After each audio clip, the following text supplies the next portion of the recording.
welcome to today's live. First and foremost, I pray wherever I'm meeting you, I am meeting you well. Because in today's session, we've got some interesting things to unpack, which hopefully, if you decide to pack, will be able to help you go further faster in your future. Now, before we start, as we usually do, let me ask you, where are you joining us from? Let us know. Are you in the UK? Are you in the US of A? Are you in Australasia? Are you in Asia? Are you in parts of the Caribbean? Are you in North or South Korean? Let me know inside of the chat where you're joining us from in today's session. Today, we're going to be unpacking a whole bunch of value, excuse me, to help you come through. So feel free to use the chat right now. Let me know where you're joining from. Are you in the UK? Are you in the US of A? Are you in Australasia? Are you in Asia? Are you in Mother Africa? Are you tuning in from parts of the Caribbean? Are you coming through from parts of the Caribbean? Let us know inside of the chat. Let us know inside of the chat. Let us know inside of the chat where you're joining us from in today's session. Because in today's session, we're going to be uncovering and unpacking the 5 psychological battles that stop people becoming a millionaire or stop people becoming millionaires. The 5 psychological battles that stop people becoming millionaires. One of the ways I like to say this is it's all in the mind, it's not in the grind. And we live in a world where we've been strongly convinced that everything is about the grind. You're not working hard enough, okay? Some people might tell you you're not twerking hard enough, right? But this is the world we live in. We live in a world where people are being convinced that they're not working hard enough. They're not grinding hard enough. So as a result, many people now think it's all about the grind and haven't realized that it's actually what's going on inside of your mind. So in today's session, we're going to be uncovering this. In today's session, we're going to be unpacking this. We're going to be breaking this down without a doubt, so you won't have to frown. If that sounds good to you, just throw the word good in the chat. If that sounds good to you, throw the word good in the chat as we jump into the 5 psychological battles that are stopping normal people like you and me from being able to become a millionaire. Now, I'm going to share a few things that are going to happen for those of you who are participants inside of our live today. The first thing that's going to happen is you're going to discover that assets aren't automatic millionaire status. You don't just become a millionaire because you have some assets. If someone understands what I'm talking about, just write in the comments, I do, because that's one of the things I'm going to be sharing with you. Assets aren't automatic millionaire status. The second thing we're going to be uncovering is each of the 5 psychological battles. I'm going to break each down one by one. So by the time we get to the end of this session, all 5 will be done. If someone's happy about that, just write I am in the chat so I know I'm with the right people. We're going to be sharing mindset, how mindset without more grind can literally shift you and allow you to find what it is you've been looking for and attempting to find. If someone's happy about that, just write in the chat, I am, because that alone, that piece, that part alone could literally give you enough for you to change your home. All right. I hope someone's excited about one of the things we're going to be unpacking in today's session. Now, last but not least, let me share this before we jump out of the crease. There's one other thing I'm going to be sharing with you in this live as well. Let's go, let's go, let's go. S Dots, I see you. S Dots, let me know your name so I know how to address you. S Dots says, I want to have a dialogue with you, all right? So S Dots, let me know your name so I know how to address you, and welcome to the live, right? And the last thing we're going to be sharing is the internal questions, those internal niggling questions that make wealth sustainable. Most people haven't found how wealth can be attainable because they haven't discovered the wealth questions that make it sustainable. We are going to be uncovering all of these in today's session. So if you're excited about that, just write in the chat, I am, as I say to you, welcome to the session as we jump in with what we've got in store for you today. So without further ado, let's jump in.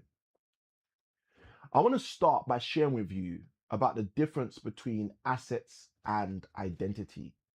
There are many people who can own £5 million in assets and still think like someone who will never ever become a millionaire. And this is something you should really think about.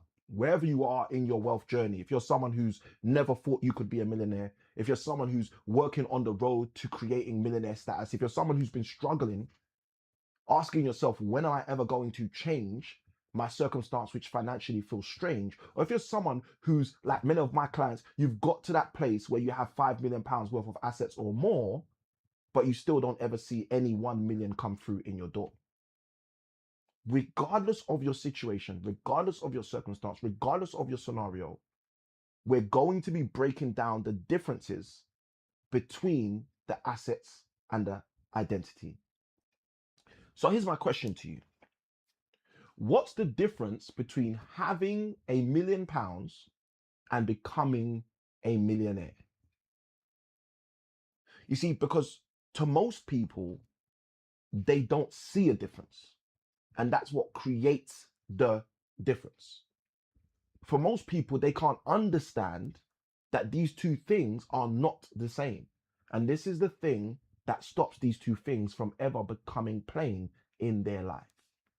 I'm going to ask the question again in case you need to pick up your pen. That question is, what's the difference between having £1 million and becoming a millionaire? And we're going to break down a specific framework, analogy for you to see for yourself how you can start to work the right strategy. Because one of the things I want to start by sharing with you is it's not about the numbers. It's about the identity. It's not about the numbers. It's about the identity. So let me start by sharing with you a simple breakdown, a simple analogy between two people that you might know. Let me even say it like that. You might know these two people. And you might be thinking, Samuel, I might know these two people. How will I know these two people? Let me explain exactly how you might know these two people. These two people might be people that you've come across in your life before.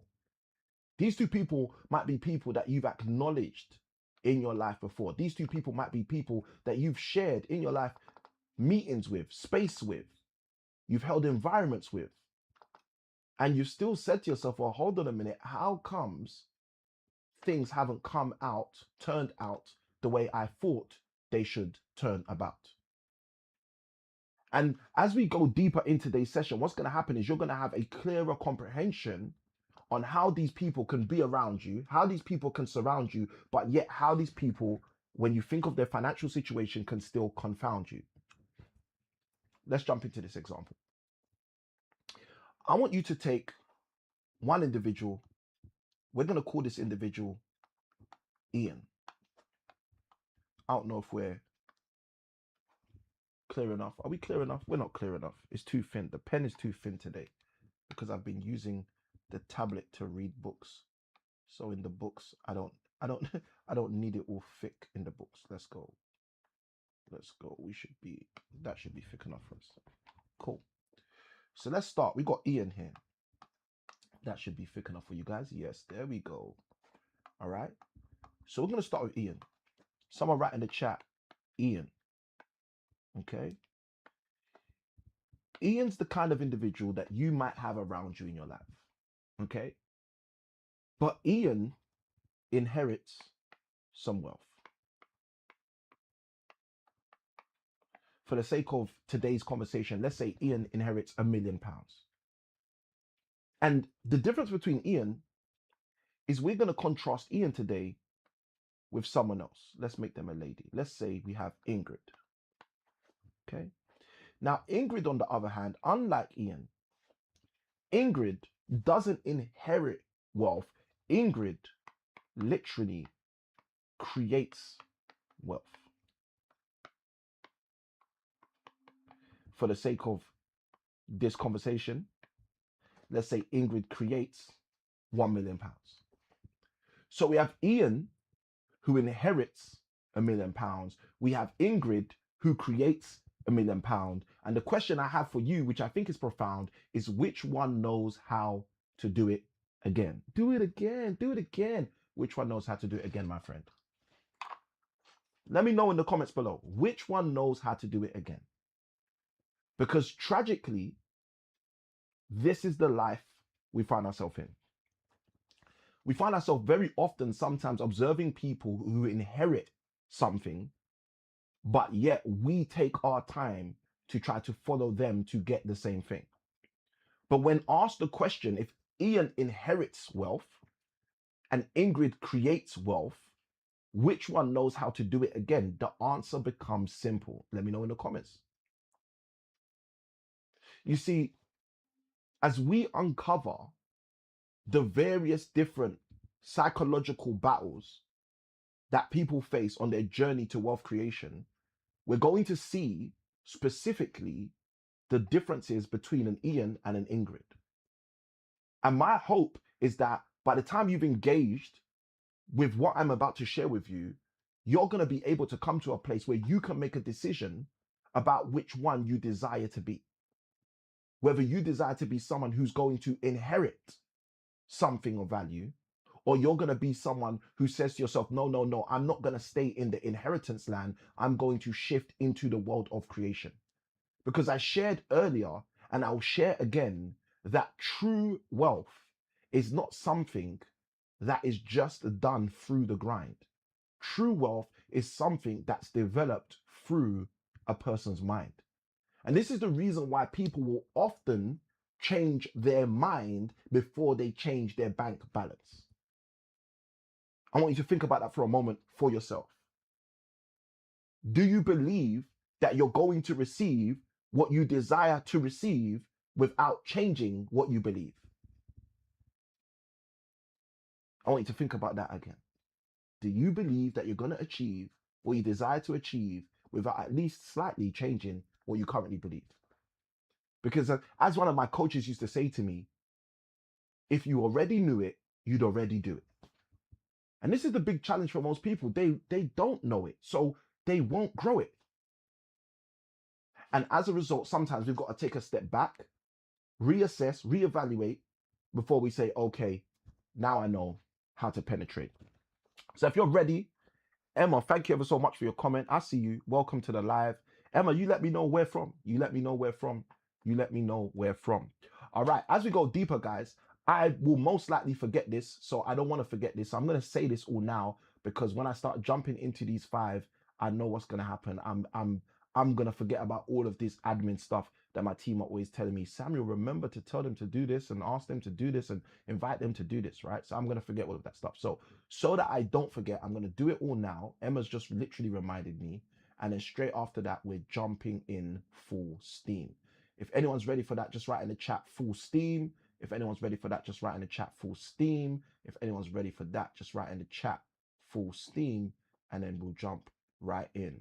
Now, first and foremost, if at any point throughout this live, you hear something that you like, I want to invite you to press the button that says like. If you're on the black platform, you can literally tick, tick, tick, tick, tap, tap, tap. Let's see if we'll get to 10,000 likes before the end of this session.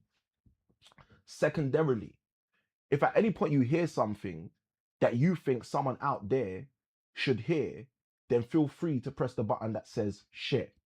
Okay? And ultimately, that's just an indication to show you care to the people out there about them getting something that's been shared in here.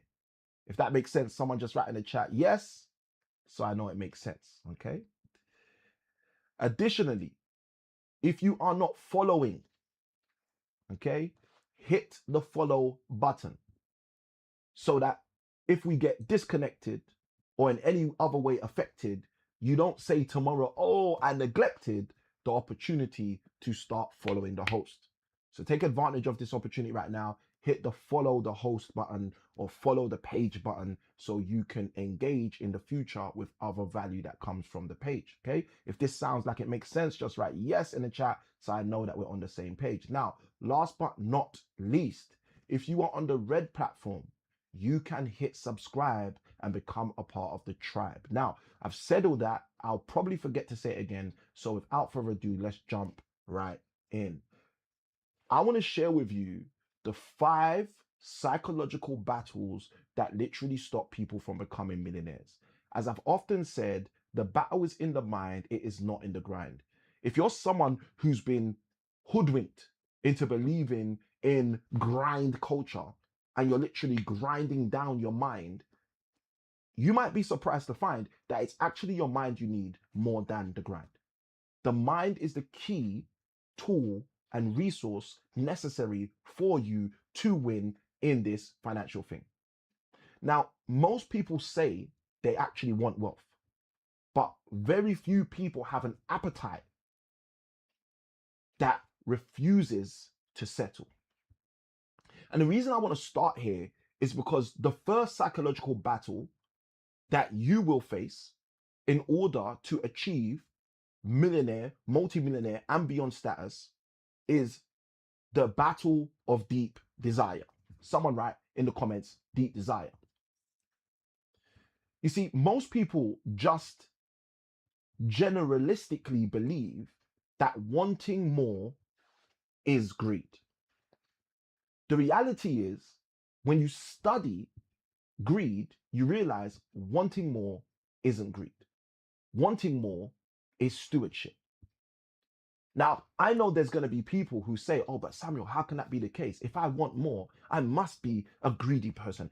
No, you've watched too many movies which have tried to convince you out of materializing your potential. Because the reality is, wanting more has nothing to do with greed. Wanting more is a framework for stewardship. And we see this best in Matthew chapter 25. In Matthew chapter 25 in the Bible, we read a story. Jesus tells the story, a parable of a master who goes out of town. And when he goes out of town, he lays some talents down. And he says to one master, you should take 5. Another one, you should take 2. And another one, here's 1 for you. And it says that this master goes for a period of time. And then when he comes back after some time, he has an accounting, a reckoning with these individuals who he had given these talents. Now, interestingly enough, interesting for you, interesting for me, the master doesn't say to these 3, hey, everyone who made more was greedy. He doesn't say that. He actually says the contrary, which is super interesting in our current climate and culture. He says to the guy who had 5, he said, listen, you were a servant and you had 5, but you took those 5 and you made another 5 and now you have 10. Listen to what he says to his friend. He says, you are now going to be a ruler over much more. He goes to the guy who had 2, and these were the words that came through. He said to the guy who had 2, hey, you who had 2, you went and turned your 2 into another 2. You were a servant, but now you're going to be a ruler too. He says, go forth as a ruler. You will now be a ruler over more. Now, this stuff astounds me because I think to myself, hold on a minute. We live in a world where people insinuate that if you have a desire, especially a deep desire for more, then you have a greed problem. And we have people who tell you, oh, you've got to stay content, be content. Yes, be content, but understand what contentment is. The Bible itself says contentment with godliness is great gain. So contentment is good once you know what contentment is. So we're told in this parable in Matthew 25 about this servant who had 5 and turned those 5 into 5 more. He will no more be a servant anymore. And he's called a ruler after that. We're told the same thing about the gentleman who had 2, who turned the 2 into another 2. He's told now that he has 4, he doesn't have to be a servant anymore. And then we come to the third individual, the one who had 1. And the one who had 1 said, because I knew what was going on, I hid the 1. So when you came back, I'd at least have your 1. And the master says to him in this parable, he says, listen, if you knew me, you know what you would have done? You would have risked the opportunity and put the 1 even to the money changers. He uses that terminology. So I could have at least got interest, he says. He says, but because of what you've done with the singular 1, he says, you're not only going to be a servant, we're going to take away even your 1. And he says, take away the 1 he's got and give it to the guy who's got 10. Now, this is where it got interesting to me. Because most people read the story and stop there. Most people tell the story and stop there. But for me, the most important part of the story is just after that. Let me tell you what happens after that. After Jesus tells this parable, he says something very profound. He says these powerful words, which today we call the rich get richer and the poor get poorer. But the rich get richer and the poor get poorer didn't get made up by any person. It got made up by Jesus when he said what he said straight after this parable. He said after this parable, he said, to he who has, much more shall be given. And to he who does not have, even the little he has shall be taken away from him. Jesus is the originator, to the best of my knowledge. Someone please correct me if I'm wrong, but Jesus is the originator of the framework and functionality of the rich get richer and the poor get poorer. So Jesus teaches us through Matthew 25 that wanting more isn't greed, especially if you understand that you should want more as seed. Now you might be thinking, Samuel, what do you mean I should want more as seed? The reason you should have a deep desire to acquire is so that what you acquire can be placed as a foundation for other people who have a desire. That's the purpose of wanting more. The reason that you should want more isn't just to satisfy your need. Because if wanting more is just about satisfying your need, then by all means, let's agree we're talking about greed. But if wanting more is actually to have more seed, then wanting more has nothing to do with greed. According to Matthew 25, it's a stewardship play. And one thing you have to get to a place of understanding in this dichotomy of deep desire is that most millionaires don't wish to have more, they decide to have more. And I think that's a question we need to think about today. We need to ask ourselves today, have I made a conscious decision to acquire and aspire higher? Or am I just wishing, and as a result, my financial efforts are proverbially fishing? Let me tell you a quick story. I remember when I was studying for my first undergraduate degree, this was in 2005. I was attempting to do my first degree in computing and statistics. It was a joint major. And something super phenomenal happened. I struggled. I had a specific lesson, okay? This lesson is calculus and mathematical models. I believe that was the name of the whole module. Very challenging, very challenging. I'm sure you can tell just from the name. Very challenging module, right? And for some reason, I just couldn't crack the code. You know when you're trying and trying, but for some reason you don't find a cause to start testifying. Yeah, I was in that situation. I was in that position. I was trying so hard, but it just didn't seem like it was working. And I kept thinking to myself, like, why is this not working? Why is this so much feeling like it's hurting? I couldn't figure it out for certain. And then one day I literally sat down. I was in one of the computer labs. I was staring at the screen. And as I sat down staring at the screen, it hit me hard. Exactly why I was struggling. The reason I was struggling is because every single thing we were doing in that course, every single thing we were doing on that course, every single thing we were doing in that program was based on A-level maths. And I hadn't studied A-level maths. Now I know some of you are thinking, listen, Samuel, that's crazy. How are you going to go study computing and statistics in university and not do A-level maths? I'm just telling you the truth. I hadn't taken A-level maths. And because I hadn't taken A-level maths, I did not have the underpinning training in order to achieve what I was attempting to achieve and ultimately receive what I wanted to receive. So I was in a bit of a pickle. I was messed up. So here's the question. What do you do? You let me know in the comments below. What do you do? Okay? What do you do? Dog says he was hoping for a better answer. Okay? Dog, let me know your name, please, so I can address you properly, right? But I'm just telling you the truth. I'm attempting to study in my first academic year of university, attempted to get through this module, calculus and mathematical models. All the other modules were a breeze. Statistics, breeze. Computing, networking, breeze. Systems building, breeze. Everything else was a breeze. I was making it through. But in that particular module, I cannot lie to you, I was struggling.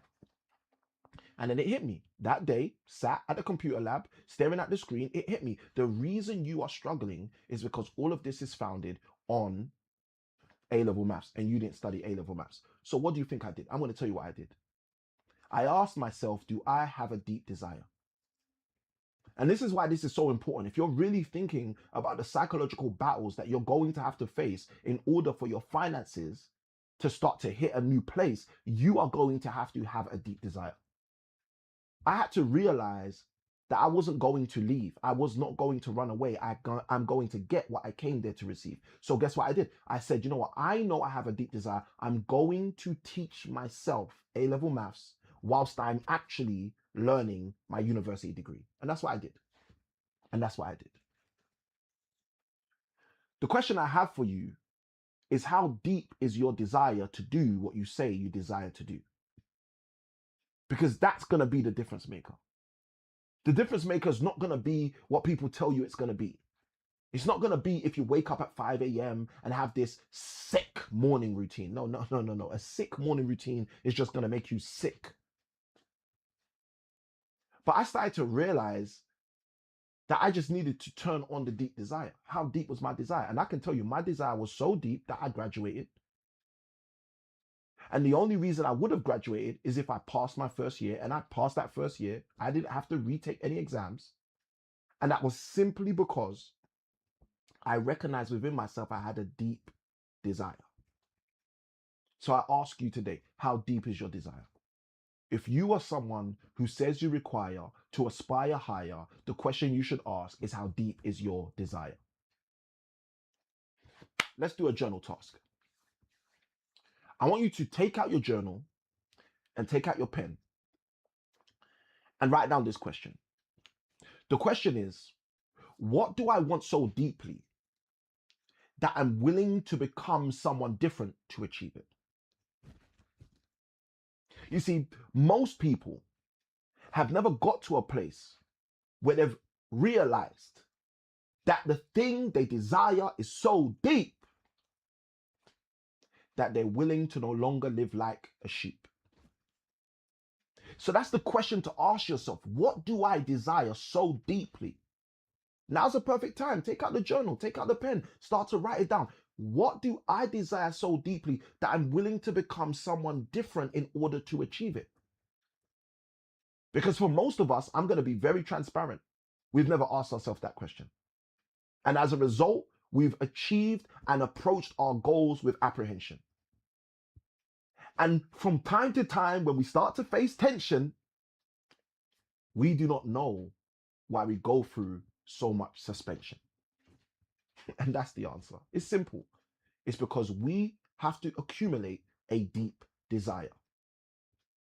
I want you, if you resonate with what I'm saying right now, to write in the comments the word resolve.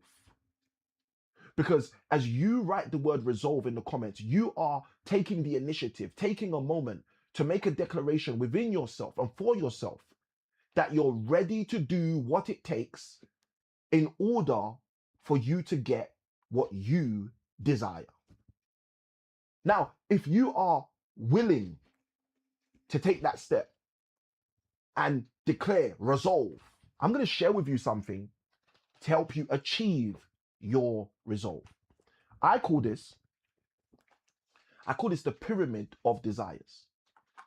And what you will find in life is most people are living somewhere on this pyramid. The only question I have for you is, where are you living on this pyramid? Are you living somewhere healthy on this pyramid, or somewhere that's not helpful on this pyramid? Let's jump in. Because at the bottom of the pyramid is where most people stay stuck. This is what we call interest, my friend. Interest is at the bottom of the pyramid. I call interest a passing curiosity. And many of us have that. Many of us have a passing, fleeting curiosity about things. We have an interest. But an interest is not a deep desire as we think about and frame out the pyramid of desires. An interest is not a deep desire. It's a passing curiosity. But here's the funniest thing. If you recognize you have an interest and you know you desire to take your interest and turn it into a deeper desire, you should turn your interest into a simple intention.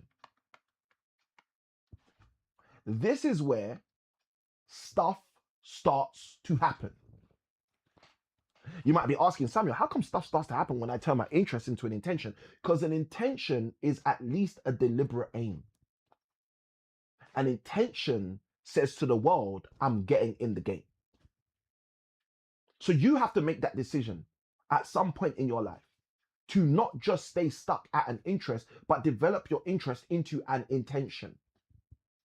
And if you're someone who really has a meticulous resolve around getting a deep desire, then you can go to another stage, another phase of the pyramid of desires.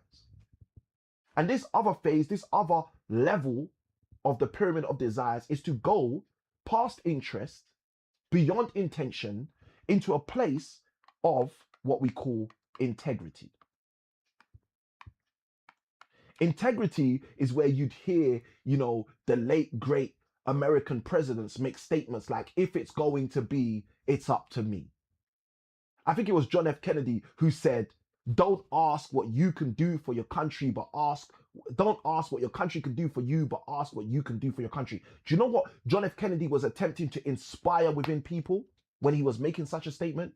He was attempting to take people from a place of mere interest past a place of intention into a place of integrity. If you're someone who's willing to start walking with your desires in a place of integrity, write the word integrity in the comments. You might be thinking to yourself, but Samuel, what's integrity? Integrity is when you have a fierce commitment. That's when you say to yourself, if it's going to be, it's up to me.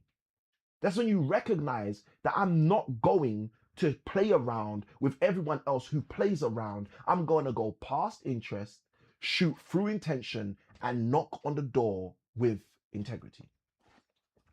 But there's more. Samuel, there's more. Give me the more for sure. You see, after you start to operate in integrity, you end up having this ingredient, right? And you just got to work this ingredient as much as you can. But that ingredient, I'm apologizing in advance, because when I share this with you, you can't unsee this.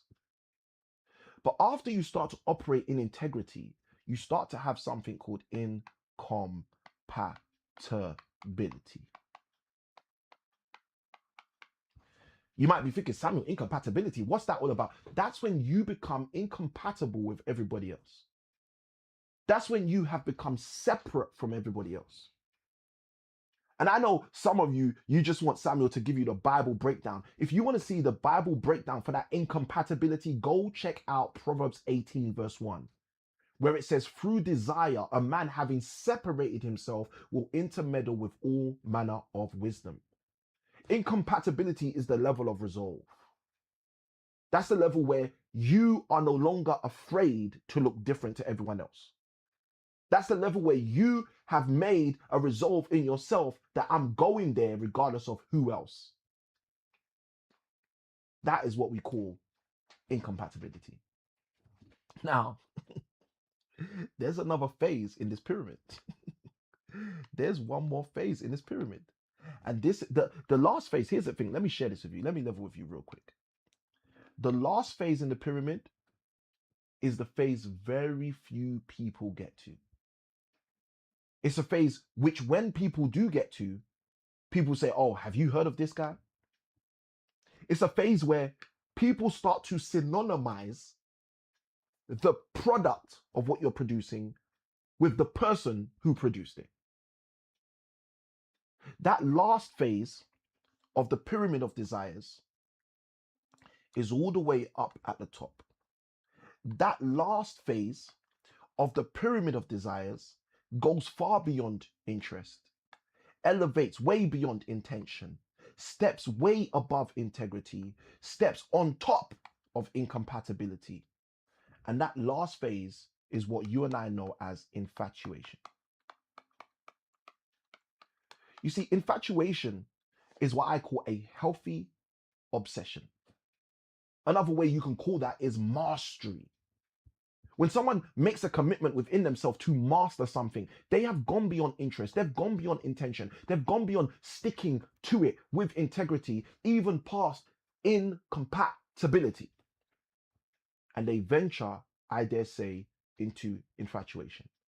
A place of healthy obsession, a place of healthy mastery, where their focus is their focus, regardless of their locus.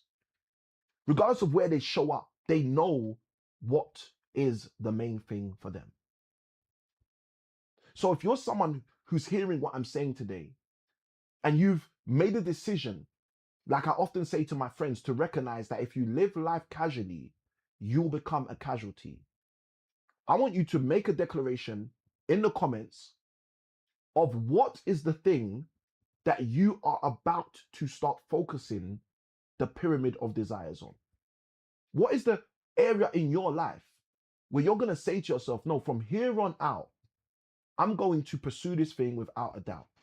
Samuel, I just needed you to show up right now and be my confirmation so I can give up procrastination, hesitation, and I can start to focus on this area of my life for the purpose of transformation. Whatever that is, let me know in the comments below. Because casual interest never produced extraordinary results. I'll say it again in case you need to pick up your pen, because casual interest has never produced extraordinary results. And that's the reason I always say small keys open up big doors. So if you're someone who's bold enough to share in the comments something you've taken away, let me know in the chat before we go on to number 2. Let me know in the chat before we go on to number 2. Let me know in the chat before we go on to number 2. Okay. Let's go. Let's go. Let's go. Thank you, Zach. Zach's liking the live. Let's go. Let's go. Okay. We are in session. Let me know, guys. Let me know what's the area in your life that you are going to focus on. You're going to take seriously. You're going to say, you know what? If it's going to be, it's up to me in this area. I'm actually going to be on job in this area. Let me know before we go on to the psychological battle number 2. And for those of you who are hitting like, feel free to continue to hit the like button. As I said, I usually forget to remember. So guys, you don't have to remind me. Just hit the like. That will remind me. Okay, so let's hit that like button if you guys are hearing stuff that's of value, if you're hearing things that are helping, as we just broke down the first psychological battle and we're about to jump into number 2. If you guys are ready for number 2, throw the number 2 in the chat. If you guys are ready for number 2, throw the number 2 in the chat. We'll go into the second psychological battle that stops people from hitting their millionaire status. Let's go. Let's go. All right, you guys ready for number 2? Let me see in the comments, guys. Let me see in the comments if you're ready for number 2. All right, and those of you, let me call you out. Let me call you out because you guys sometimes need to be called out. For those of you who are hiding in the back, don't just be hiding in the back. You know what to do. Hit the like if you hear something you like. Hit the share to share with the people out there that they should hear something in here, and ultimately just to show you care. And if you're on the red platform, you know what to do. Hit subscribe so you can become a part of the tribe. So you guys know what to do. Let's go. Let's go. All right. It seems like you guys are getting it. So let's go deeper in today's session. Let's go deeper in today's session. Are we ready for number 2? Are we ready for number 2? Welcome JJ to the live. Welcome Mariana to the live. Welcome Brett Bernhoft to the live. Welcome Zach to the live. Welcome DAWG to the live. Welcome Emma to the live. Welcome Koniki Boy to the live. Welcome S Dots to the live. All right, welcome to all of you guys who are in the live, right? And guys, you can say hi. You can say hi. Hey, Samuel. All of you guys who have jumped in who haven't said hi, you can say hi. You can say good evening. You can say good morning. You can say good afternoon, depending on where you're joining us in the room. All right, let's go deeper. Okay. Another psychological battle that I want to share with you for us. This is number 2. I call this main character syndrome. Main character syndrome is affecting everybody and anybody who doesn't know what it is. And main character syndrome is very, very simple once you scratch beneath the surface and take a look at what it is. Because what most people don't realize is the more indispensable you become, the less scalable your life becomes. Another way of saying this is the more like everyone else you are, the more like everyone else you'll be. And this is something that when I started to discover actually ultimately changed me. You see, if you think of millionaires, the way millionaires build wealth is they build wealth through people. There's a few things, but let's break it down, right? If you want to generate millions in wealth, you're going to do that by working with a few things. One of those things are people. Okay? Another one of those things are systems. Okay? A question to always ask yourself is, who am I working with to achieve my goal? That's the people question. Another question to ask yourself is, what systems am I applying to achieve my goal? Okay? And the key to working with the right people, a key to implementing the right systems, is starting to implement what we call a concept. I'm going to draw it right here. A concept of shared success. If you're a reader of the Bible like I am, the Bible says something very profound in light of this. It says, one, speaking about battle, it's speaking about war. And in the context of battle, in the context of war, we can take it out of there and put it into finance for sure. In the context of battle, in the book of Deuteronomy, it says, if one can chase 1,000, two can put 10,000 to flight. Now, if you break that down into a business analogy, let's do that in business, right? What does that mean in business? Let me tell you what it means in business, right? You have person one, okay? Let's call this Dorothy, okay? Dorothy is able to generate in a month 1,000. In the book of Deuteronomy, the Bible tells us if one can put 1,000 to flight, if one can create 1,000, if one could chase 1,000, let me tell you what it says about two, right? So now, let's say we have the same two. We're not getting rid of Dorothy, right? We'll still have Dorothy. But let's say Dorothy teams up with Daisy. Okay?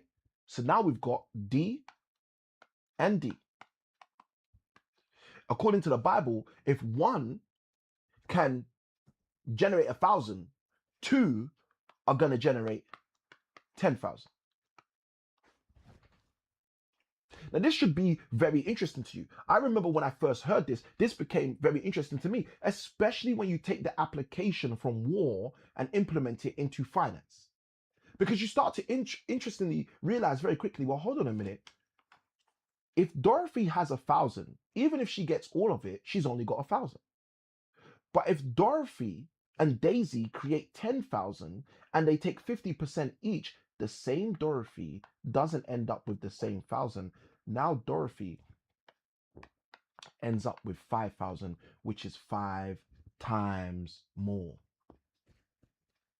Dorothy ends up with 5 times more because she decided to work with someone else. And this is the kind of stuff that stops people from producing high levels of success because they stop focusing on shared success. Most millionaires are very, very anti-personal heroics. They're not interested in being the main character in the movie because they recognize that the main character in the movie doesn't always have a journey that goes so smoothly. So what do most millionaires do? They make themselves a guide. They make themselves someone who can help the main character in the movie. And they give up the journey of personal heroics. Let me give you a clear example. One of my students, his name's James. Right now, James lives in Dubai. He didn't used to. Okay. Hopefully that will help you. So James was interested in replacing his income. He had this passion, this desire to become financially free. James used to work in medical sales. So he'd be generating around £4,000 every single month in his medical sales job. However, his job required him to travel all over the UK, driving to, these hospitals and different medical facilities and selling to these medical professionals specific medical engineering equipment, right? That was James's story. So James said, you know what, I'm going to use property to replace my income. So let me tell you what James started doing. James started going on course after course after course. He actually invested over £30,000 in different courses with all these different kind of gurus and hurus. And after James had invested £30,000 in all these different gurus and hurus, he had a conversation with me one day and he said to me, Samuel, I just want to replace my income. And I said to him, well, what's your income, James? He said, well, it's just £4,000. And all the work he'd done with all these gurus, this 30,000 plus pounds of investment he had made, he ended up with 2 properties generating him £600 per month. Okay. In a good month. Okay. So that was roughly around £300 per month each property. It wasn't that. I think one was generating more, but let's just call it roughly £300 per month per property. So a £30,000 investment in all these gurus and hurus, and the sum total result was 2 properties generating James £300 per month each, roughly, right?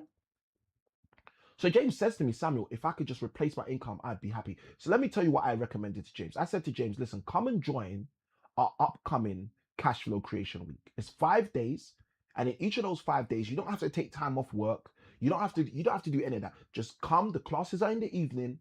The classes are an hour and a half, 90 minutes each day. And by the end of those 5 days, you will see a better way for you to replace your income. So James took me up on the invitation. He came to the 5-day cash flow creation week. And by the end of that week, he decided that he wanted us to work with him going further faster. Guess what happened to James? James was able to, using the exact same 2 properties, to go from generating £600 a month to generating over £4,500 every single God blessed month. He didn't buy any new properties. Okay, he bought no new properties, but the same properties produced for him over 5 times more than they were producing for him before. You might be asking the question that if I was you, I'd probably be asking. And that question is, what happened to James? What did you show James? What did James do that made over £4,500 came through from the same property? I ask you, I'm going to tell you. I taught James how to overcome main character syndrome. I taught James how to stop attempting to be the main character in his wealth creation and how to start to become a guide. And once James decided to become a guide, his finances decided to take him for a ride. You see, once James had replaced his income in a very solid fashion, let me tell you what he did. He sacked his boss, okay, fired his boss, right?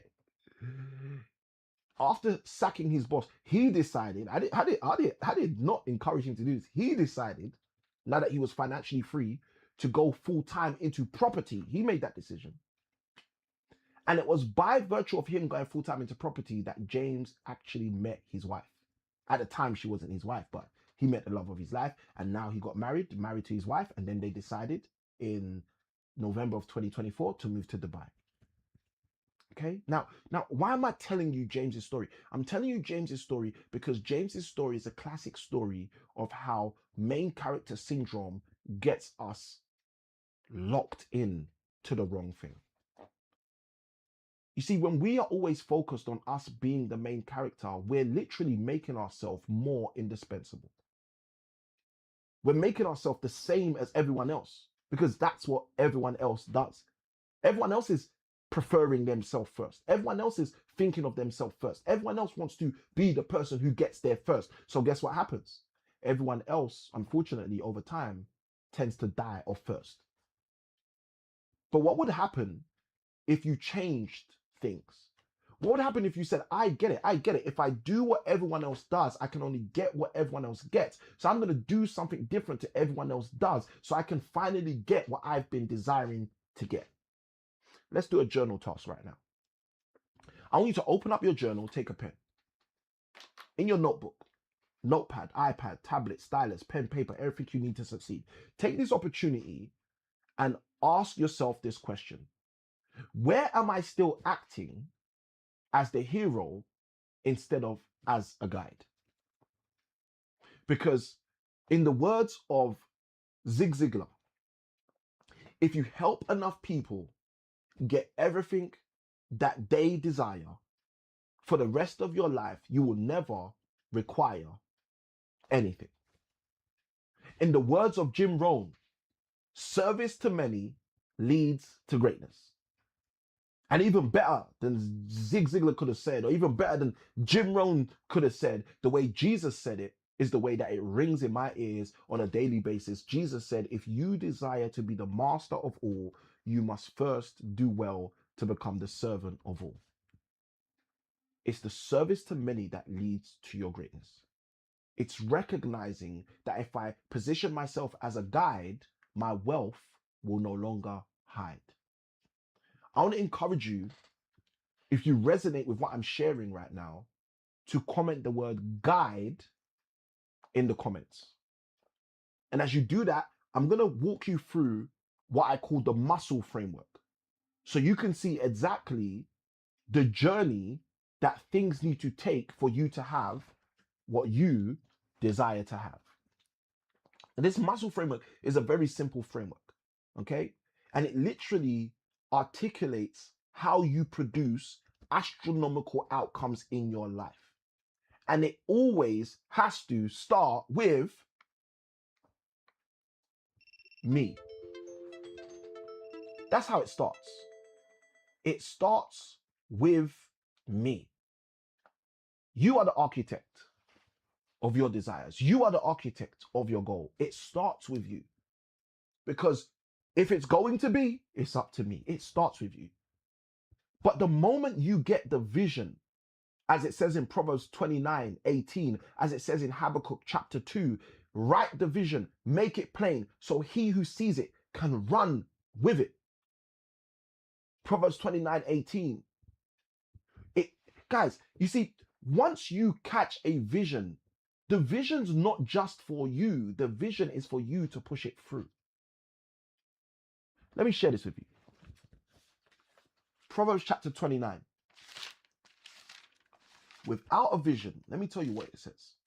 Without a vision, let me tell you what happens to people. Proverbs 29 verse 18, it says, where there is no vision, the people perish. But he that keepeth the law, happy is he. This is why vision is so imperative. Because without it, you're on a one-way ticket trip to destruction. Proverbs 29:18, without a vision, the people perish. So you catch the vision. It starts with me. Hit yourself on the chest right now. Say, that's me. But when you get the vision, you've got to take it to us. That's where you build your team. That's where you share your dream. So it may start with a me, but it has to become an us. And then the next thing you do, when you've gone from me and taken it to us, you've built the team, you then go to developing some form of systems. You see, the key to the systems is you recognizing that there's more for us to do. So let's automate what we do. The key to the systems is seeing, in order to get to the top of the proverbial Mount Everest, whatever that goal may be, I can't do it on my own. It can't just be me. But even if I bring along a team, we need to utilize systems to achieve the dream. So from me to us to systems, this is how you start to develop the muscle of literally achieving what you desire. So me, us, systems, my favorite part comes next. We work on the catapult. The catapult is where you're leveraging the vision you have, you're leveraging the team you have, and you're leveraging the systems you have. And when all three work together, you start to create scale. That scale is the catapult. That scale is the leverage. That scale is how you produce outcomes and results that you could never have produced on your own. That scale is how you and your team start producing a dream. And you all know that the dream is bigger than any one member of the team. You catapult. Now, why do you need to catapult? Because catapulting ultimately over time produces for you and your team a legacy. Now, I'm going to share something with you. Many people stop here. You don't have to. If you're willing to take heed to this whole process, after producing a legacy, you will be equipped to literally produce an empire. And this is the muscle framework. If you want to have the true muscle to achieve dreams, to achieve goals that you've never achieved before, this is how you do it. You take the dream, you take the vision, you share it with a team that becomes your ignition. You then start to put systems into position and you get to catapult and produce results at scale. Over time, that introduces you to the legacy you've been waiting on, which opens the door to an empire you can only be dreaming of. This is how it works. And one thing to share so you can understand super clear is that millionaires don't scale themselves. They scale their systems. A millionaire is not trying to replace themselves 1,000 times. They're trying to create systems. So if you take it upon yourself to be someone who stops attempting to scale yourself and attempts to scale your systems instead, you will see you'll start to produce astronomical results. Some results may be beyond what you've even had in your head. If this is making sense to you and this message is coming through, I want you to throw in the comments, small keys open big doors. And we're going to go on to the third battle of the 5. So if you guys are ready for battle number 3, throw number 3 in the chat for me. Let's go. Okay, let's go. Let's see if you guys are ready for battle number 3. If so, throw number 3 in the chat for me. Let's go, let's go, let's go. All right. This is how it works, ladies and gents. The first battle, you have to cultivate a deep desire. The second battle, you would do well to give up having main character syndrome. If you're ready, let's go into battle number 3. Okay. So battle number 3. Battle number 3 is an interesting one. It's one I see so many people get caught in. More people are probably caught in battle number 3 than any other battle that I usually share with my friends. Battle number 3 I call the clarity of calling. A great question to ask yourself is, have you been struggling with clarity around your calling? So a good way to think about this is, if I ask someone why they should choose you to buy your product, to buy your service, to work with you, to employ you, could they answer in one sentence? And typically, if the answer is no, then there's an area in your life where you can grow. And it's the clarity of your calling. You see, people pay for value. They don't pay for effort. And unfortunately, we're in a world where our school system teaches us to focus on effort instead of become laser focused on value. And if we were able to take a step back in our lives and just look for a minute, glance for a minute at people that have achieved high levels of success in their life, we will consistently see a pattern. And that pattern is that these people are delivering, deploying, but yet first discovering their value. And then they leverage their effort to infuse their value and not the other way around. You see, your calling is the place in your life where your gifts get the opportunity to solve real world problems. And the problem for most people is they've never become clear on their calling. How can you produce great results when, for example, in the Bible, the book of Proverbs says your gift will make room for you in the presence of kings? You will not stand in front of mean men. Now, most people hear that word mean and they think, oh, I don't want to stand in front of angry men. Well, if we were listening in maths class in school, we would know that the word mean means something different than mean. The word mean means average. And the Bible tells us the cheat code. The ultimate cheat code is your gift will make room for you in the presence of great men, in the presence of kings. You will not stand in front of average men. So your calling is the precise place where your gifts get the opportunity to solve real world problems. What most people don't realize, because I have a lot of conversations with people around clarity and around their calling, most people don't realize that the battle they have is a battle between two ideas. And those two ideas are confidence and clarity.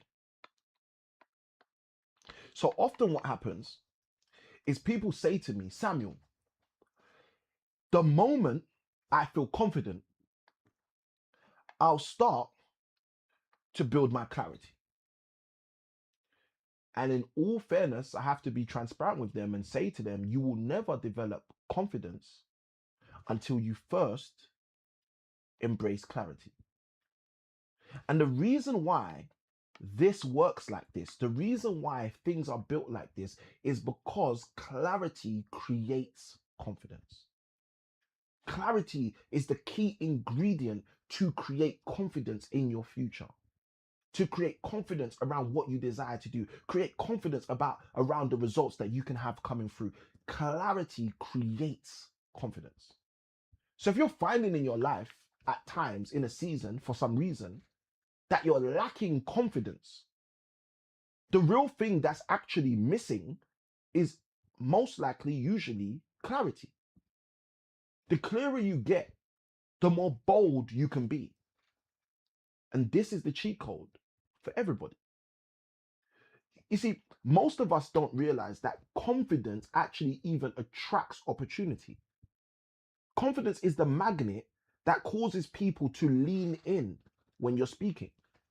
Confidence is the magnet that causes people to say, I'd love to hear this person more. I'd love to place this person on stage so other people can hear another one of their page. This comes from confidence. It attracts opportunity because it creates or is created by clarity. And the thing that's so interesting, most people don't realize, is so many human beings lack clarity that when you show up with clarity, people are attracted to you. When I show up with clarity, people are attracted to me because they recognize they lack that clarity in their life. Here's what I want you to do. This is a journal notebook action, right? Take out your journal, take out your pen, paper, okay? Tablet, stylus, phone, okay? Whatever you need in order to succeed. And I want you to complete this sentence. People come to me because I help them, and you finish that sentence. People come to me because I help them, and whatever comes to your mind, you finish that sentence. And if something doesn't come to your mind, then we both know it's about time. It's about time that you develop your clarity a little bit more. Because if you attempt to do this task, people often come to me because I help them ... And after the ellipsis, you don't have anything to share, then we have a problem taking place here. Because you're most likely lacking clarity. And if you're lacking that clarity, I already know you're lacking confidence. And if you're lacking that confidence, you're also most likely lacking authority. And if you're lacking authority, you aren't executing any authorship. Samuel, what do you mean by authorship? Well, authority and author are both rooted in the same word. So the reason people are able to stand on stage and share with you value without even turning a page is because that authority comes from the confidence that's been built. But the confidence comes from the clarity that's been built. And if you're lacking the clarity, you will lack the confidence. If you lack the confidence, you will lack the authority, and you won't go out there and exercise your ability as an author because you won't see yourself as an authority. Let me show you how this really works. This will hopefully help someone. You see, most people don't realize how it works. This is how it works. It works in a very synonymous way as a tree, right? Let's say this is a seed. Okay, let's say this is a seed. This seed is so much similar to our calling. Okay, so our calling isn't some mumbo jumbo. It isn't some humongous jugumbus. I don't even know what word I'm trying to say there, right? Our calling isn't something big and massive. It's something very, very minute. Before it even starts to sprout and shoot, our calling is like a seed. But here's the funniest thing. If we take care of the seed grows and starts to produce everything we need. And as it grows and begins to produce everything we need, over time, that seed we know becomes, ladies and gents, a tree. Now, why is this so important? I'm going to tell you why it's so important. Because this tree is our value. This tree is the value we bring to the community. But the tree couldn't come until we recognize the seed. Having clarity on the seed is what allows us to develop the tree to give other people what they need. Now, here's the thing that's interesting. Now that our seed, our calling, is allowed to develop into value or a tree, this now can become shade for others. This now can not only provide shade, it can also produce fruit for others. People can now come and enjoy what we've placed on our convoy. Why? Because our value now provides service.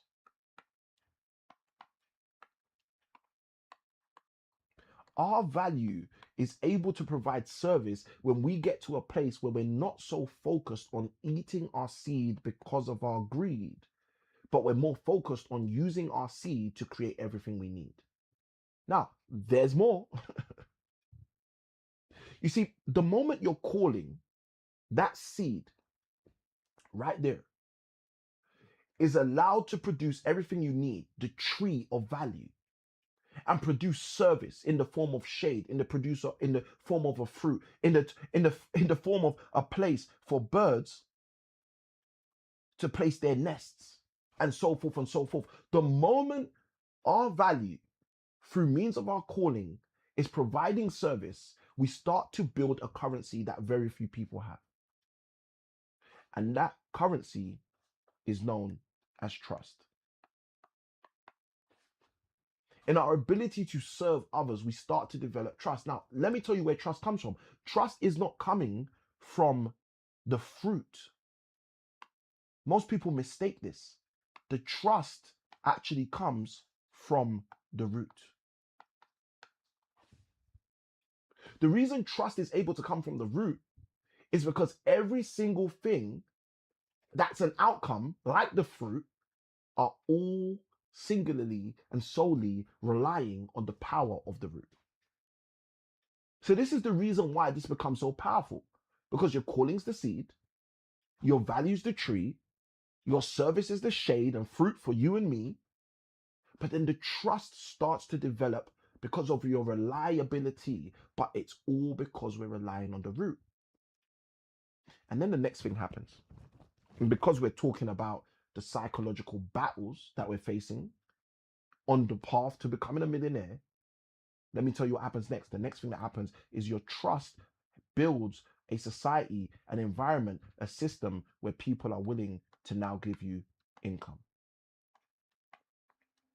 That income is exchanged because of trust built through means of your service. And most people miss out on this because they just don't start with clarity. You see, this forestry framework that I use to illustrate this is one that you would do well to remember so that you don't cut off your seed with an attitude of greed, but instead you allow your seed to grow and produce everything you need. Because clarity is the seed that every income tree ultimately grows from. If you resonate with what I've shared and you understand this as something that maybe you want to start to work on, I want you to write the word clarity in the comments below. This is another way that I show people how small keys open big doors. It's super clear here. Now we don't have to guess and try to figure it out anymore. Oh, how do I do it? How do I change my situation? Well, you start recognizing and developing clarity around your calling.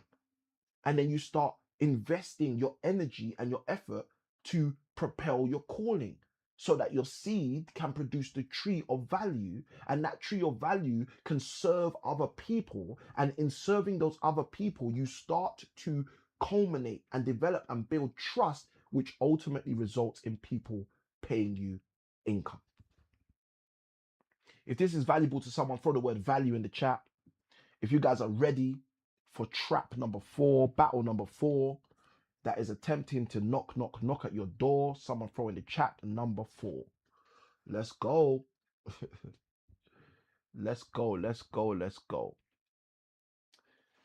The fourth battle we're going to talk about is differentiation. For most people, differentiation is the biggest problem they're actually dealing with.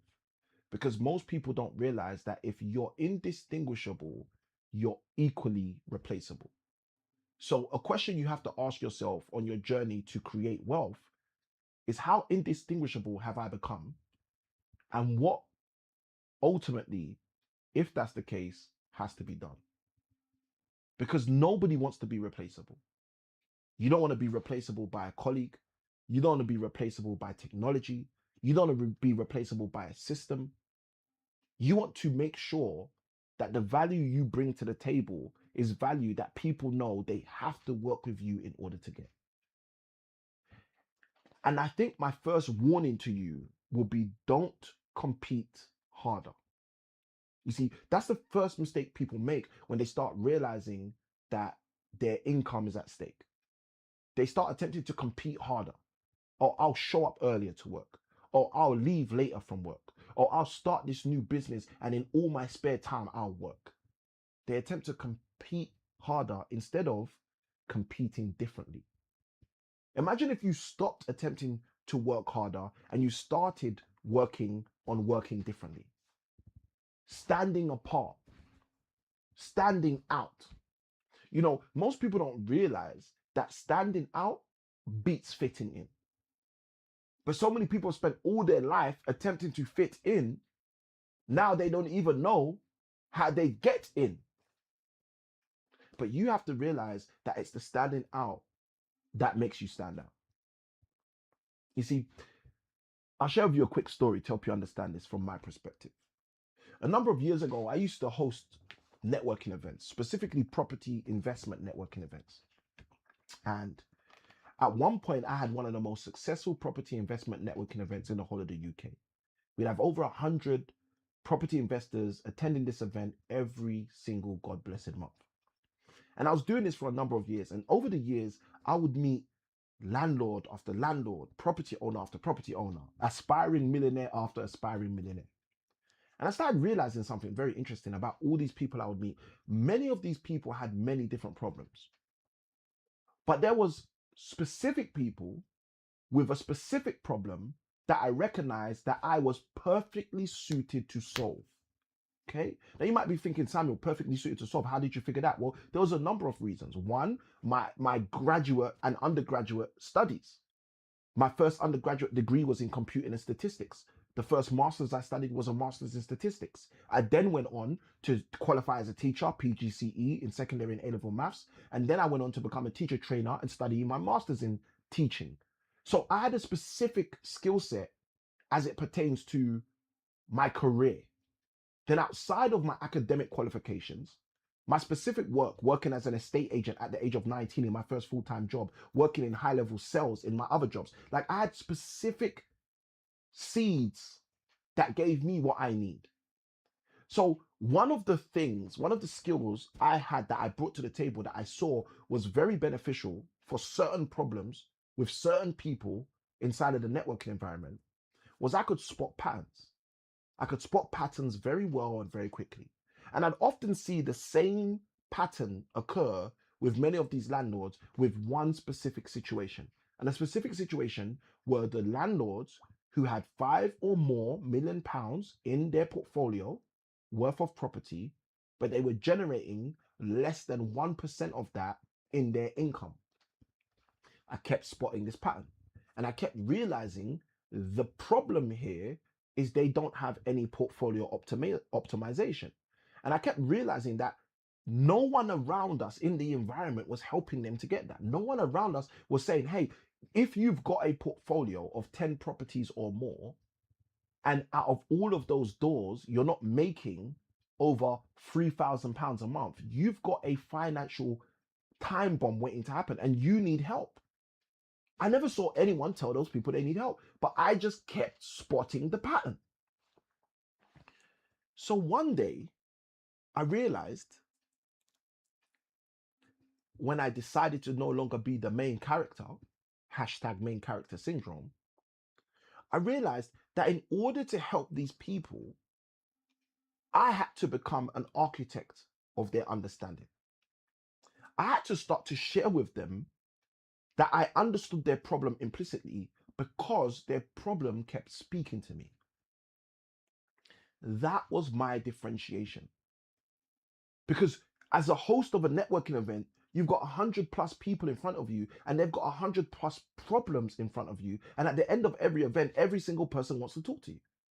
Every single person wants to speak to Samuel and share with Samuel their situation, their scenario, their setting, and what they're going through. And you can help all of them if you want. Or you can recognize that, hold on a minute, I believe I'm actually called and created to solve this one specific problem which no one else solves or no one else seems to be solving. And I had to become the architect of understanding. So I want you to do a very simple, quick journal notebook task right now. Make sure you got your notepad, iPad, tablet, stylus, pen, paper, everything you need in order to succeed. And do this task with me right now. Just take your pen and write down in your journal, what do I want to become unmistakably known for? What is it that I desire to become unmistakably known for? So known for that no matter what happens going forward, people will say, oh, you need to speak to. Oh, have you spoke to? Hey, that's a job for. What do you desire to become unmistakably known for? What is the thing that makes you different?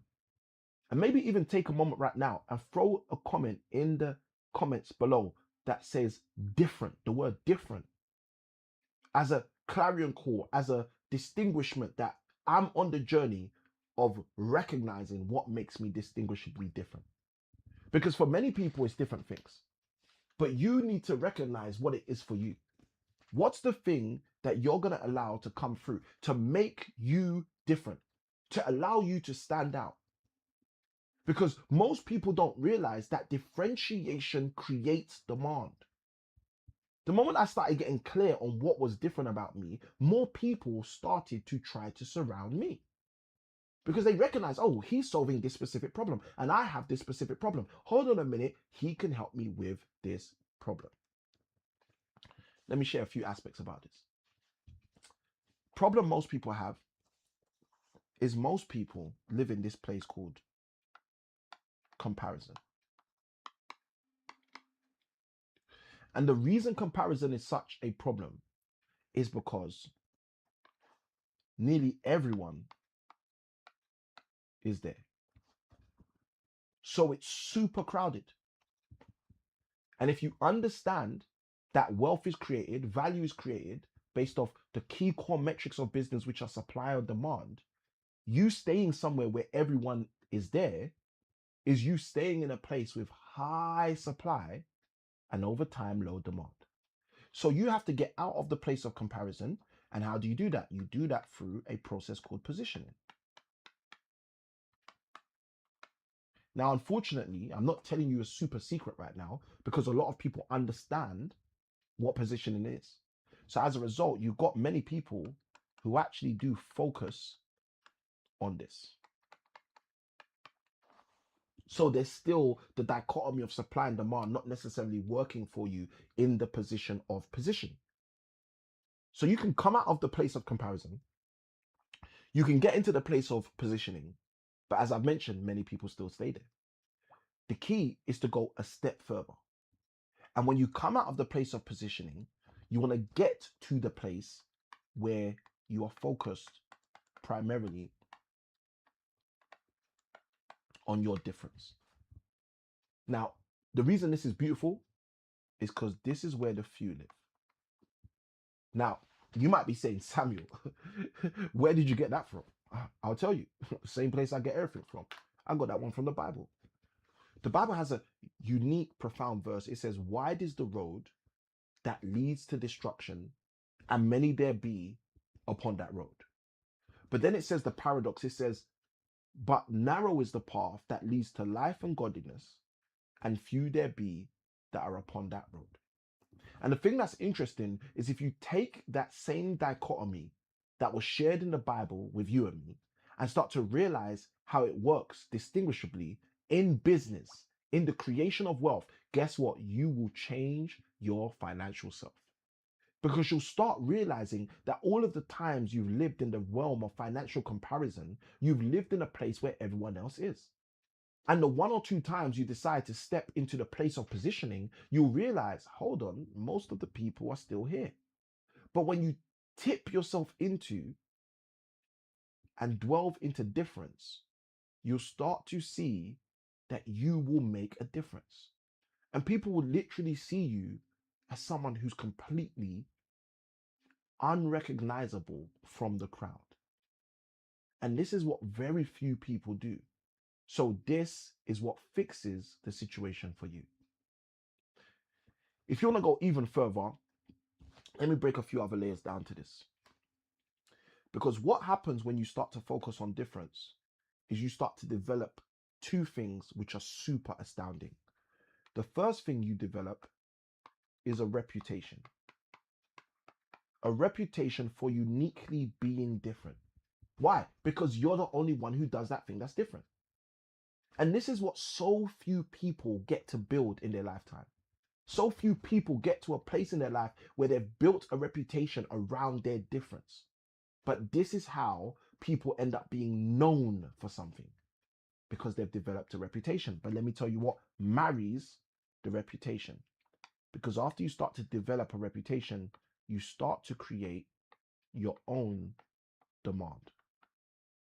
This is where people are specifically seeking for you and you alone.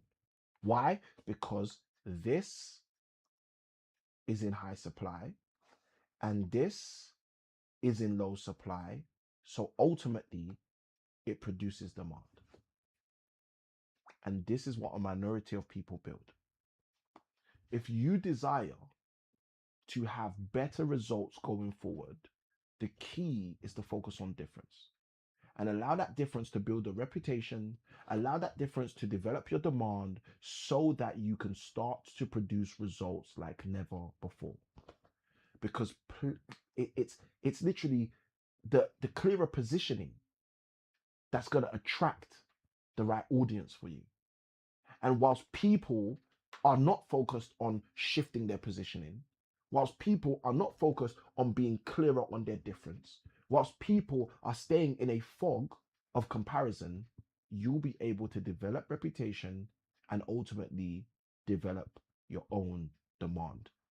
If this is helpful for you, I want you to throw in the comments the comment, small keys open big doors. Let's go. All right. I've even got my key sound. I'm going to run that one for now. Small keys open big doors. Let's go. All right, guys. If you guys are ready for number 5, just throw in the chat number 5. If you're ready for number 5, throw in the chat number 5. And let's jump into the 5th of the 5 psychological battles that people face on their journey to millionaire status. Let's go. All right. And guys, if you got questions, maybe now's a good time to start throwing those questions in so we can start taking those questions once we wrap up number 5. We'll do number 5, we'll do a recap, and then we'll take questions, comments, key takeaways from the session as well. Let's go, let's go, let's go. All right. We got Brett in the house. Brett says, deep desire, wonderful thoughts. I hear you. Let's go. All right. Brett says, resolve. Okay, you guys are getting this. Let's go. All right, we're going to go into number 5. If you guys are with it, let's jump into number 5. Okay. Let me see the number 5 in the chat for those of you who are rocking with us. Let me see the number 5 in the chat for those of you who are rocking with us. Who's getting value? If you're getting value, throw the word value in the chat. I usually forget. Thank God. I'm going to remember right now. If you like what you are hearing, feel free to hit the like button. If you want to be a part of the tribe, if you're on the red platform, hit subscribe. Side by side with that, if you're on the black platform or the blue platform, you can also hit follow or become a friend so you can get more of this value and it doesn't have to end. All right. So guys, if you're ready, let's jump into number 5. Let's jump into number 5. Okay.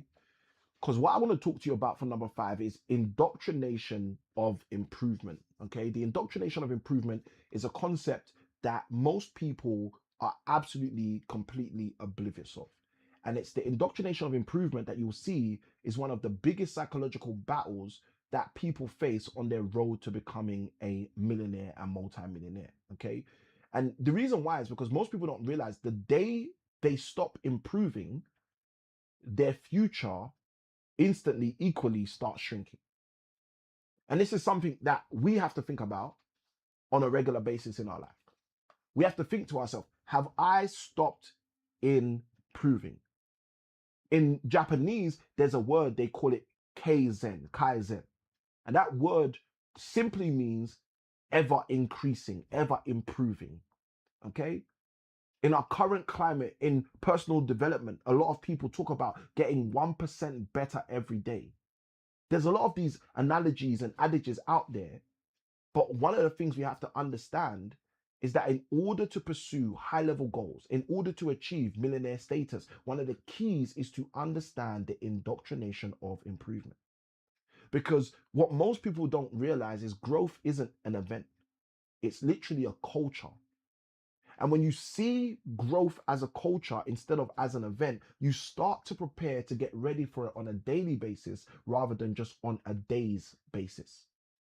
You see, community is one of the keys to actually shape our beliefs.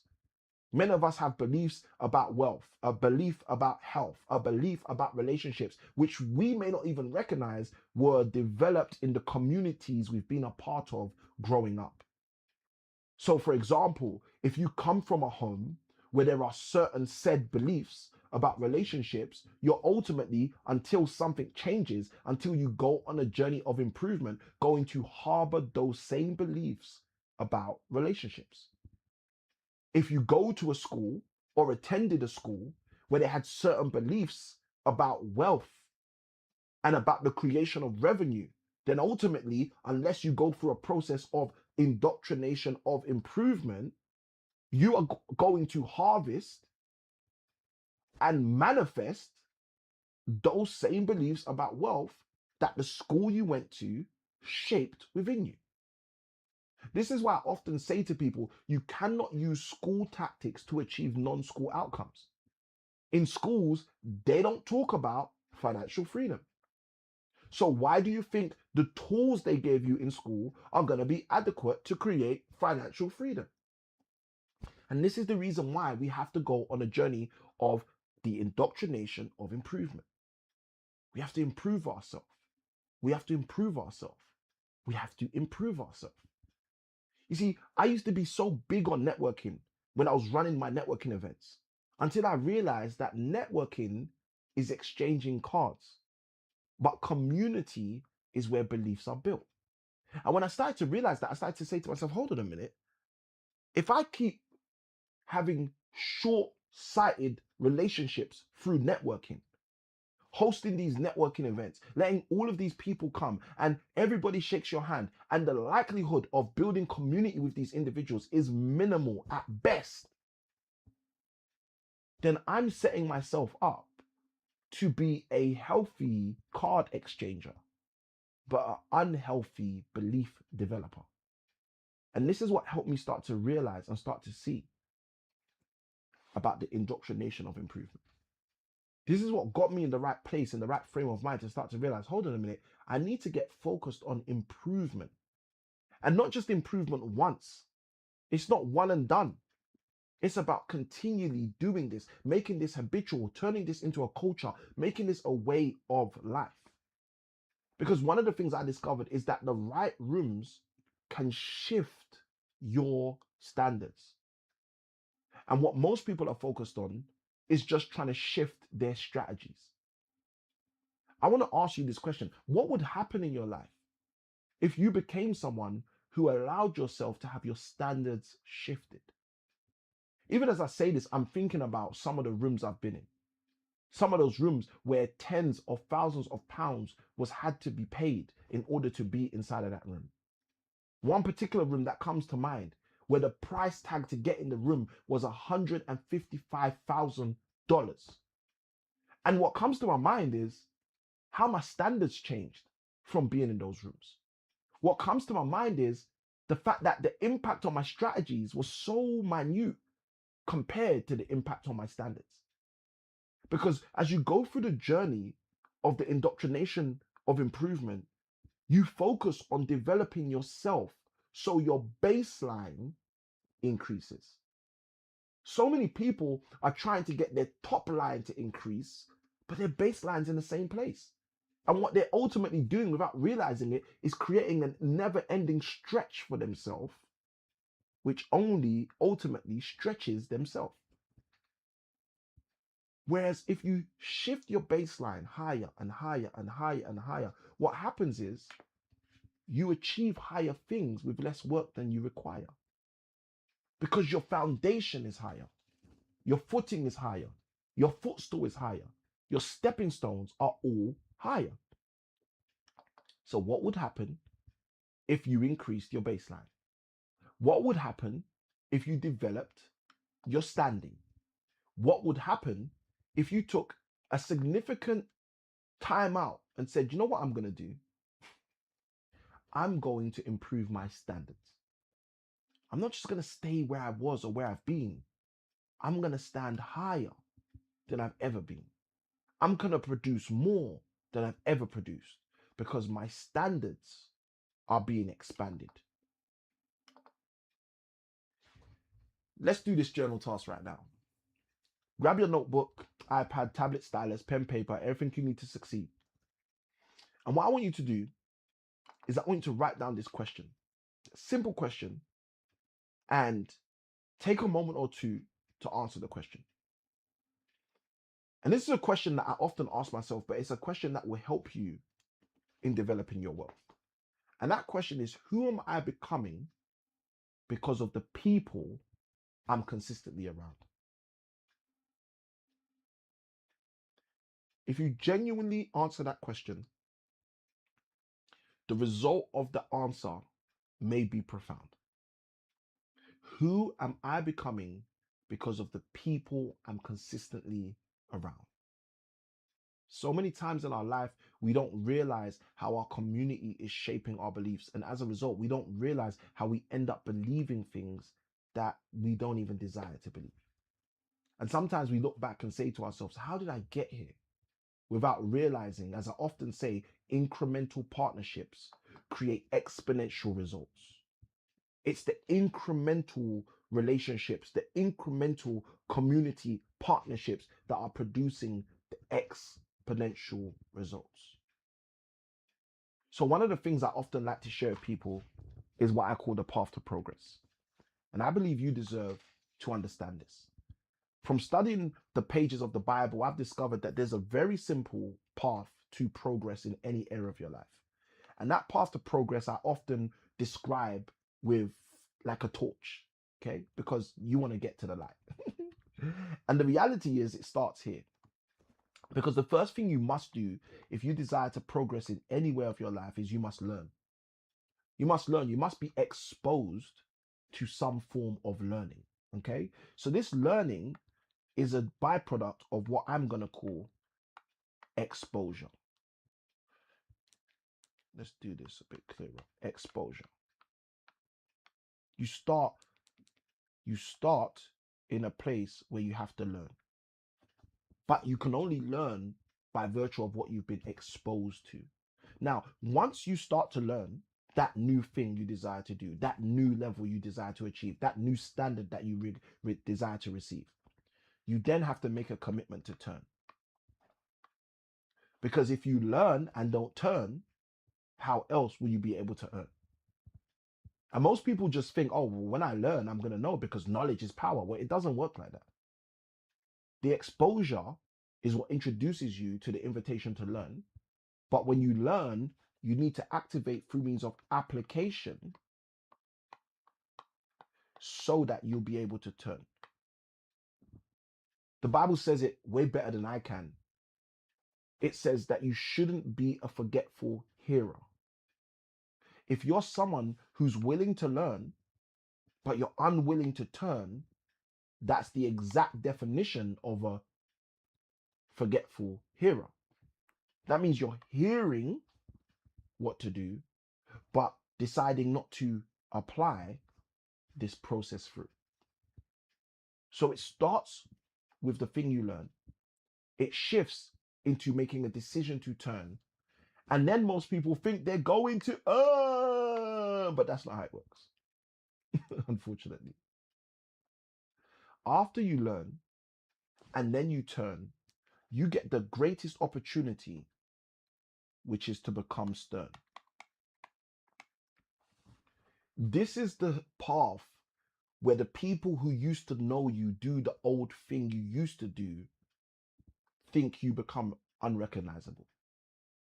When you become stern, this is when you've turned so seriously that people question whether you're the same somebody on that path of being stern.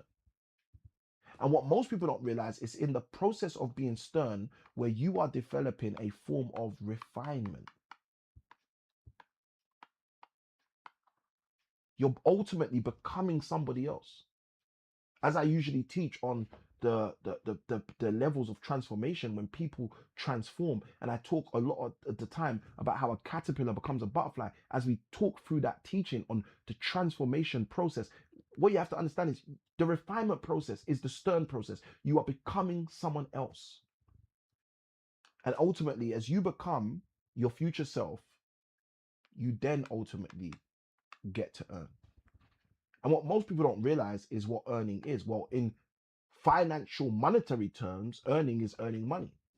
Whoopee! That's what most people want. But in learning terms, earning is qualifying for a form of mastery. This is how you become a master in your field. Because you've learned the thing, you've turned because of the thing, you then become stern in the thing, and you become so exceptional, you start to earn from the thing. And it's often been said, some of us maybe haven't heard it before, but we don't rise to our goals. We rise to the rooms we're in. And this is something that once you take heed to, it will be able to change your beliefs from within. Be a person who goes on the learning journey, but as you go on the learning journey, discover for the first time that your learning journey, you have an impact in it. You have a part to play through it. It can be you who allows you to become something you desire to be or do. Don't wait for someone else to say, oh, I'll do it for you. I'll turn you into who you want to be. Instead, take this advice from me and take your own initiative. Now, one of the things I want to leave you with is what I call the Millionaire Identity Framework. This is something that will hopefully be helpful for you in your journey going forward. If you are serious and not just curious about developing to a place where you can be who you believe God has created you to be in the form of finance, millionaire status, etc., just realize it starts with thinking. Okay? Now, guys, you know, my name's Samuel I Can Win. It's not Picasso. So please forgive me for my drawing of a brain. Okay? But this is where it starts. It starts with you making a decision to think with your brain. Now, the moment you start to think, guess what's going to happen? You get the opportunity to decide. Because as we ponder on things, as we meditate on things, as we think on things, we end up having opportunities show up. Decisions to go left, decide left. Decisions to go right, decide right. We get the opportunity to decide. Which path will we take? Biblically, the righteous path, okay? Or the unrighteous path, okay? Wealth, language, the prosperous path, or the unprosperous path. We get to decide, okay? But here's the funniest thing people don't realize. What you decide is going to determine how you behave, okay? And for those of you who don't know, this is a director's clapper, because how we act and how we behave is determined by the direction we went on our page, okay? So we get from our thinking to our decisions to decide our behavior. Now, what most people don't realize is straight after your behavior is developed, you, with that same perpetual behavior, begin building. What am I building, Samuel? You are building whatever it is you're acting upon. So if you're acting upon, for example, greatness, okay? Let's say this path right here is greatness. You're going to be building greatness. But if you're acting upon lackluster, slumber, then this right here is going to be what you're building, slumber, as an example. But this all emerges from the foundation of us thinking in our brains and then us taking decisions as a result into separate lanes. And then that develops into the actions that we've chosen based on what we were thinking. Now, here's the thing most people don't realize. Straight after we get to this place where we get to build, whatever we build, when we start to work with other people, when we start to take on board systems, when we start to leverage, okay, ends up getting multiplied. This is why I often say incremental partnerships create exponential results, because we get to multiply based off what we are building. Now, the reason why the multiplication is so powerful is because what you multiply is going to determine what you're able to serve. Serve to your family, serve to a community, serve to create unity. If you are making a decision to change your financial situation and go on a millionaire identity framework journey, let me tell you how simple this is. Decide takes place here with your brain and your thinking. Utilize that to start to decide on actions that are going to be beneficial to you. from taking those actions, execute and act on the thing that's supposed to come through so that you can ultimately build something sustainable for you, for your community, for your legacy, for your empire, and then multiply that thing so you can serve. And if you do this all right, guess what happens when you get to the top? You just have to repeat the process. You don't have to complain about the process. You don't have to cry about the process. You just have to repeat the process and produce more, build more bricks, multiply the bricks more so more people can use the bricks and you can serve more and you just create more. Millionaires don't simply earn differently, they think differently long before they earn differently. And if you make that commitment in your life to be someone who's going to start to think differently, I can assure you that it will ultimately result in you being able to earn differently. If you got value from this live, I'd love for you to let me know in the comments below. If you got value from this live, throw the word value in the comments below. If you got value from this live, throw the word value in the comments below. All right, let's do a quick recap. Let's go through what we've covered with you. Let's go. Let's have a reflection point right now. Let's reflect on what we went through in order to help this message get through. Let's go. All right. 5 questions for every future millionaire. 5 questions for every future millionaire. Question number 1. What do I want deeply enough to change for? Okay. What do I want deeply enough to change for? What do I desire deeply enough to change for? This is a question that every future millionaire should be asking themselves. What do I desire deeply enough that I'll actually change for? I'll change my habits. I'll change my ways. I'll change my community.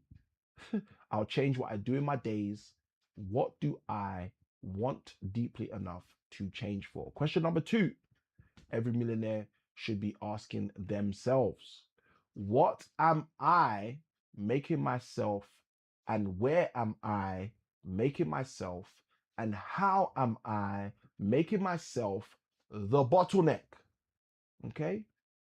What, where, and how am I making myself the bottleneck? Is it in my business? Is it in my relationship? Is it in my health?